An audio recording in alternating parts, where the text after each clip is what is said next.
Good morning, church. Good morning.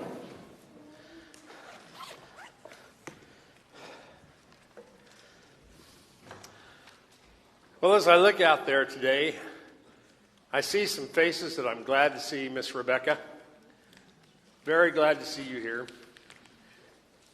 And I went to see Denise and say hi to Denise, her daughter, Kylie. But Kylie was off overseeing Miss Rebecca, so I didn't get to hug Kylie. But that's okay. We're glad you're here, Kylie. So we've been studying in Hebrews. And we're going to take a look at a section of Hebrews this morning that I'm sure that many of us can associate with some part of our own lives. The title of this lesson is Depending on God Instead of Money. There once was a man who was a believer. He was a hard worker and good at his daily job, and he made good money. The man did have many bills and debts. He had 4 credit cards, 3 of them maxed out. Does that sound familiar? And also student loans that he was paying off. This man had another problem. He depended on himself and his ability to earn income, and never really trusted God to provide that. His contributions at church were often sporadic or maybe completely non-existent. He made the argument to himself that there just wasn't enough money left over each week after he paid all his debt for him to be able to make an offering to God. Well, one day, his bills and his debt started to get out of hand. The next thing he knew, he was getting collection letters from debt collectors.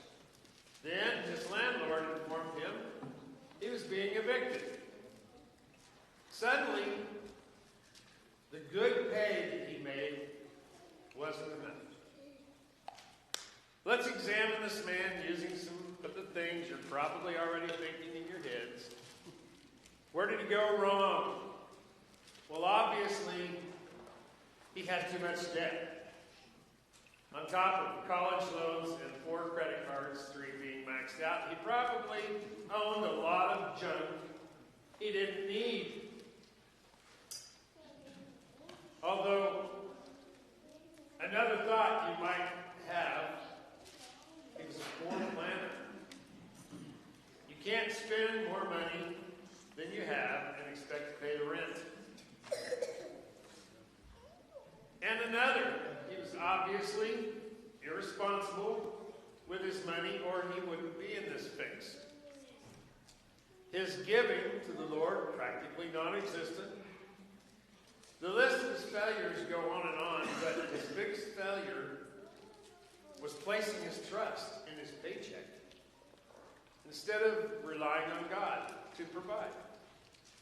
Now, I wonder if any of us can see any part of ourselves in this man's story. Let's turn to our passage for today, Hebrews 13, 5 and 6. Hebrews chapter 13, 5 and 6. Then we're going to come back and talk about this man. Verse 5 says, "Keep your lives free from the love of money, and be content with what you have." Oh, if we can only do just that part. I'm going to read it one more time because I think many of us need to hear it again. Keep your lives free from the love of money and be what? Content. Content. That means satisfied. Be satisfied with what you have.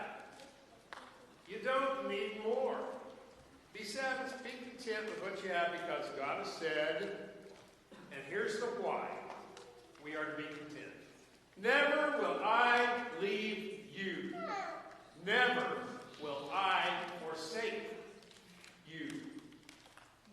For you younger kids, that don't use some of these older terms, forsake means abandon. Never will I abandon you.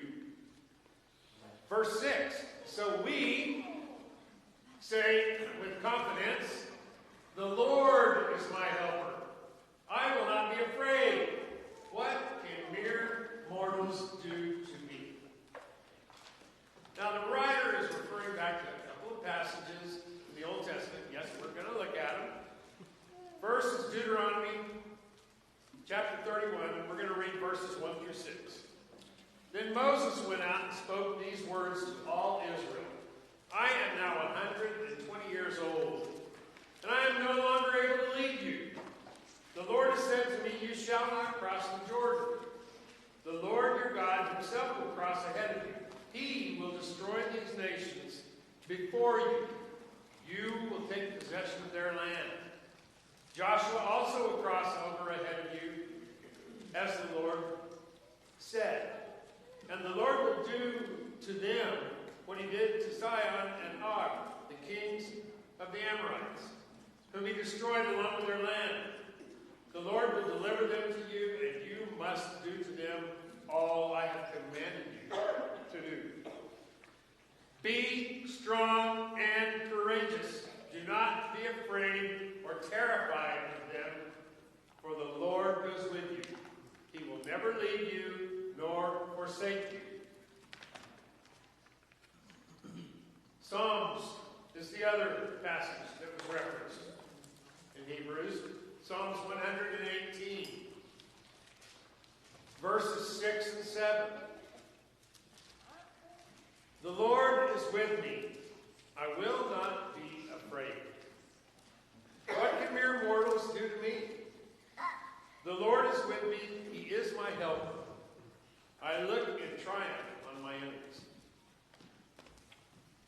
Those two references in Hebrews that point back to those Old Testament writings are very powerful for Christians today, because there are many things that attack us, many things that cause us to worry, which we shouldn't be worried about. Because what can mere mortals do to me? What can they do to me? Anybody? What is the worst that somebody can do? Kill you. So, worst, does that have any bearing at all on my soul? No. So there's really nothing they can do to me. And that's what God's trying to get across.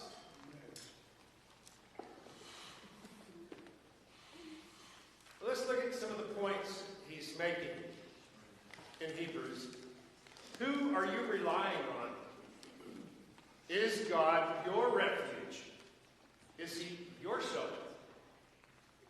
Is your trust in money? Is your trust in people?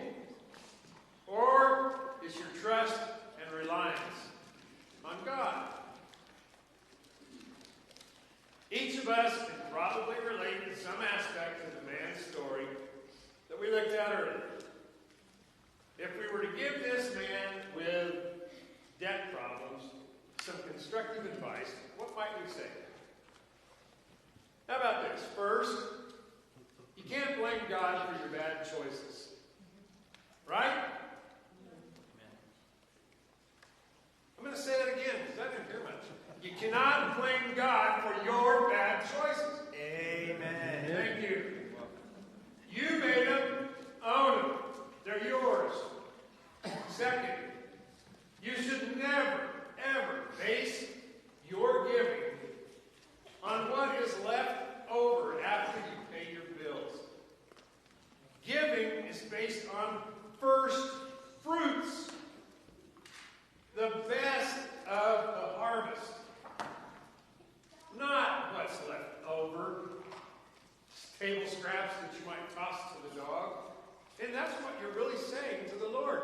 You are about as important to me as the dog here that gets my leftover table scraps. When you base your giving on what's left over. Third thing you might say to it, who are you relying on to provide for you? Is it your job? Is it the stock market investment? Well, I hope it's not, because that's just tanking right now. Is it the government? If it is, you're in trouble. Verses 5 and 6 of Hebrews state that God will always be there for us. He won't ever leave us to fend for ourselves. He also promises us there's no need to fear what man can do to us. That is huge. If we don't need to fear what people can do to us, via job, money, etc., then that has to mean that God is going to provide whatever we need. Whatever we need. If the place you work for suddenly came out and said, wow, we don't want to employ any Christians anymore. And I know Monte Duncan's a Christian. So, Monte, either you get rid of that religion or you're fired. Well, that's my only source of income. That's what's providing for me and my family. Is that really true? What's really providing for me and my family? God is providing. That company isn't. The paycheck isn't. That's just a result of a blessing from God. He doesn't need company A, B, C to take care of me. Now, God's going to provide what we need. Notice I said need. Need. Not what? Want. We often confuse needs with wants. Sometimes I think we do that purposely. We have what we see as a want, but we kind of redefine it as a need. But I think it's pretty obvious what real true needs are. Fourth thing we might say to this man: if the man is really going to make the decision to rely on God, then he needs to be consulting God to help him dig his way out of the hole that he got himself into. Financial or otherwise, whatever the hole is. This is all advice I think we can give ourselves as well as this man. Are you relying on God or your money? That's a question each one of us should be asking ourselves right now. No matter how good of a Christian you think you are, how great of an example you think you are, you need to be asking yourself, are you really relying on the Lord? I'm sure some are. But if you can't honestly answer that to yourself, then you need to take a look at your life.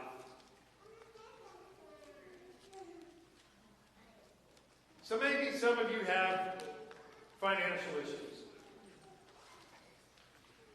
And you need to turn to God for help. Please remember, God is not a magic genie that appears at our demand and grants wishes.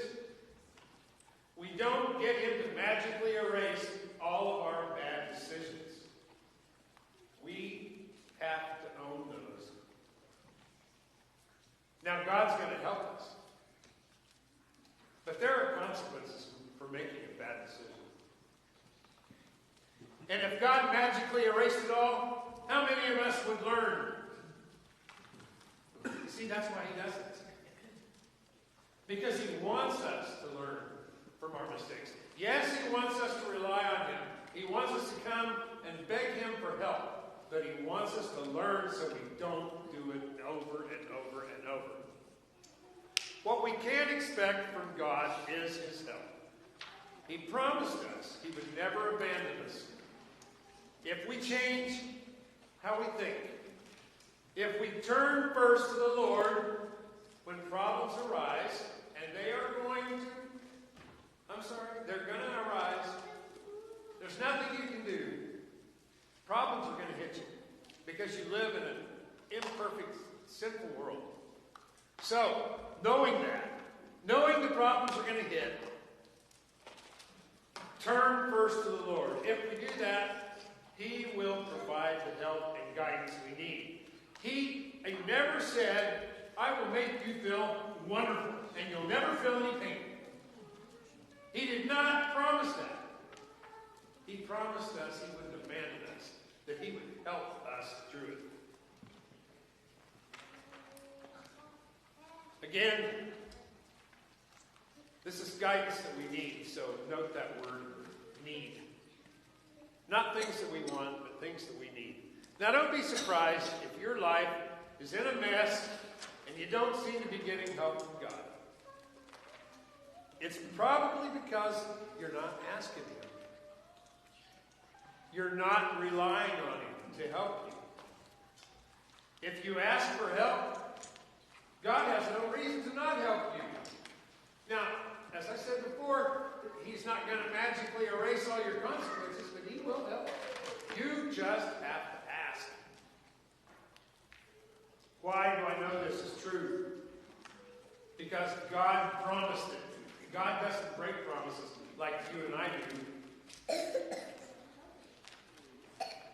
And as I've stated many times in the past, it may not be exactly how you imagined His help, but that's because God's ways are higher than your ways or my ways. His plan is to get you out of the mess. His plan is a lot better than your plan or my plan. Trust me on that. He'll get you there. He'll get you out, but His plan is better. So stop trying to plan it out for Him and say, Lord, this is what I envision you doing for me. And I think sometimes we do that in our prayers. Sometimes in our approach to God, we say, now Lord, I need help, but I'm going to tell you exactly how to help me. Because I know so much, right? No, I know nothing. The smartest person with the highest IQ ever knows nothing compared to the Lord. Don't trust in your own plan. Trust in the Lord's plan. If you were able to take an honest look at your life, where would God be in your priority list? This is important.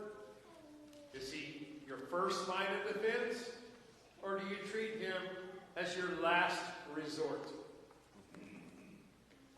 Is He the very first place you turn to when trouble hits, unexpected trouble? If He isn't, He should be. Why do we make mistakes like this? Well, I'll give you one name. Satan. Satan's the reason we make these mistakes. Don't be deceived by the flashy lies that Satan uses to fool us. Think about a movie set. The fronts of those buildings you see on that movie set, they can be very elaborate. But if you were to walk through the door of one of those building fronts, you might be very surprised to see there is nothing inside it. They're just a false facade. Just like the deceitful solutions Satan offers. It's all flash. All flash on the outside, but nothing of use to us on the inside. God isn't like this. If you walk through His door, while it may not be flashy on the outside, once inside you'll discover unlimited goodness, mercy, and help. So who are you relying on in your life? People? Money? Neither of those are permanent. Both are completely unreliable. Here today, gone tomorrow. Don't believe me? Test it. Test it for yourself and let me know how it worked out for you. You're not going to be happy. Remember the parable Jesus told of the rich man and Lazarus? I'm sure most of you have heard that. I'm not going to go through the whole parable. If you don't know it, get with But how did that work out for the rich man? Did all his money keep him alive? Did all his money save his soul when his soul was demanded? Do you really believe having millions and millions of dollars in the bank is your happiness? Your salvation? Money is a lot like fog. It comes out across the plains in the morning. I don't know if any of you have ever been out on the Kanza early in the morning. But there it gets a little foggy. But guess what happens to that fog the second the sun comes up? Phew, it's gone. Rely on money, you'll find out that it's kind of like the fog. So again, I ask you, who are you relying on? God promises never to leave us, never to abandon us. God tells us to not fear people. They can condemn our souls. People cannot condemn our souls. That is God's realm. That's why God says, don't fear people. That's dumb. They can't affect your soul. If you find yourself lacking in trust, or perhaps you've been placing your trust in the wrong things, and would like to ask for help to rediscover a relationship with God, now is the time. Now's the time, not tomorrow, not next week, not next month. Why? You might not be alive then. Just like the rich man, God might demand your soul. So if you know what to do, it's kind of stupid to put it off. If you know the path you need to choose, don't make a dumb decision. If you've never committed to a life with Christ as your Lord, now, not next week, not next month, now is the time to act and do something about it. You need to trust in God for your salvation. You cannot, and I repeat this loudly, you cannot save yourself. You can't be good enough. There's just nothing you can do to save yourself. You've got to repent of the sins that have led you so far away from the Lord. Confess that you need God. Make clear your beliefs in Jesus as His Son. And respond to Jesus by putting Him on in baptism. That is where Jesus brings you into salvation. Please don't wait. You may never get another opportunity. Please come as we stand and as we sing.